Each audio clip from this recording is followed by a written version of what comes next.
Hari ini saya memberikan sebuah pelajaran tentang contoh kontrak perkuliahan untuk mata kuliah yang kita asuh. Di sini saya memberi contoh pendidikan multikultural. Komponen yang pertama adalah identitas mata kuliah. Dalam identitas mata kuliah itu bisa kita sebutkan di sana mata kuliah, bobot, semester, ruang kuliah, prodi di mana kita mengajar, dan juga pengampu mata kuliah atau pengasuh mata kuliah. Kita menjelaskan dalam bagian ini. Lalu komponen yang kedua adalah kita mesti menjelaskan manfaat mata kuliah. Apa yang menjadi manfaat dari mata kuliah yang kita asuh, kita perlu menjelaskan poin demi poin dalam beberapa poin, jangan terlalu banyak. Lalu yang ketiga, komponen yang ketiga dari kontrak perkuliahan adalah kita mesti memberi deskripsi mata kuliah. Dalam deskripsi ini kita menjelaskan secara singkat pokok-pokok yang akan kita bahaskan. Kalau jika berkenan atau kalau berkenan maka kita sebutkan sub-subnya. Jika tidak maka garis besarnya saja yang kita cantumkan dalam deskripsi mata kuliah. Kalimatnya dimulai dengan melalui mata kuliah ini. Bukan dosen menjelaskan mata kuliah ini.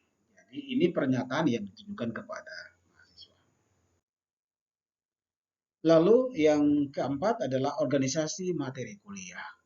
Dalam mengorganisasi mata kuliah kita menjelaskan pendahuluannya, kemudian materi yang kita sampaikan mulai dari pertemuan pertama sampai pertemuan yang terakhir, lalu bagian terakhir adalah penutup. Yang kelima, tujuan atau kemampuan akhir yang diharapkan atau capaian perkuliahan mata kuliah, capaian pembelajaran mata kuliah. Rumusan tujuannya bisa kita pilih behavior atau kecakapan yang diharapkan, atau audience dan behavior, itu yang pilihan yang kedua. Yang ketiga adalah audience, behavior, condition, dan degree. Contohnya, menjelaskan pengertian teknologi. Dalam kurung B itu maksudnya behavior. Behaviornya adalah menjelaskan, mahasiswa menjelaskan. Kemudian contoh yang kedua adalah mahasiswa semester 3 Universitas titik menjelaskan pengertian teknologi. Itu ada audience dan behavior. Audiensnya adalah mahasiswa semester 3, behaviornya adalah kemampuan untuk menjelaskan. Ini ada kata kerja menjelaskan. Lalu untuk A, B, C, D kita rumuskan demikian. Mahasiswa Universitas UK semester 3 sebagai audiens menjelaskan pengertian teknologi pembelajaran sebagai bagian dari behavior, B-nya, setelah mengikuti perkuliahan sebagai condition dengan jawaban yang tepat dan benar. Jawaban yang tepat dan benar itu adalah degree-nya.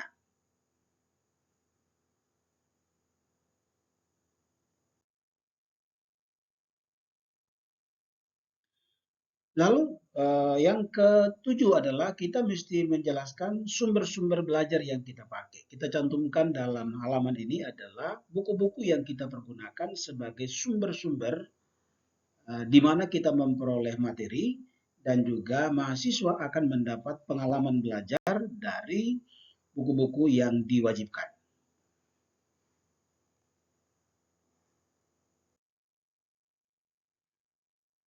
Yang ketujuh adalah ketentuan mengikuti perkuliahan. Ada berbagai ketentuan yang kita bisa buat, misalnya terlambat itu diberi toleransi berapa menit. Lalu kita juga mengatur keluar masuknya mahasiswa supaya mahasiswa tidak keluar masuk semaunya mereka. Harus dibuat kesepakatan bersama. Lalu izin-izin yang lain itu disesuaikan dengan situasi dan kondisi.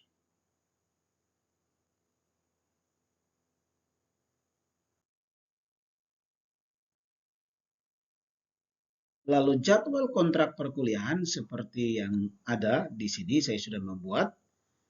Ada pertemuan pertama sampai ke 8 dan seterusnya sampai 16, materi perkuliahan, sumber belajar, keterangan. Ini kita cantumkan di dalamnya. Ya, ini kelanjutan sampai pada pertemuan ke-15 dan bagian yang tidak nampak adalah pertemuan ke-16. Bagian bawah, tapi tidak nampak.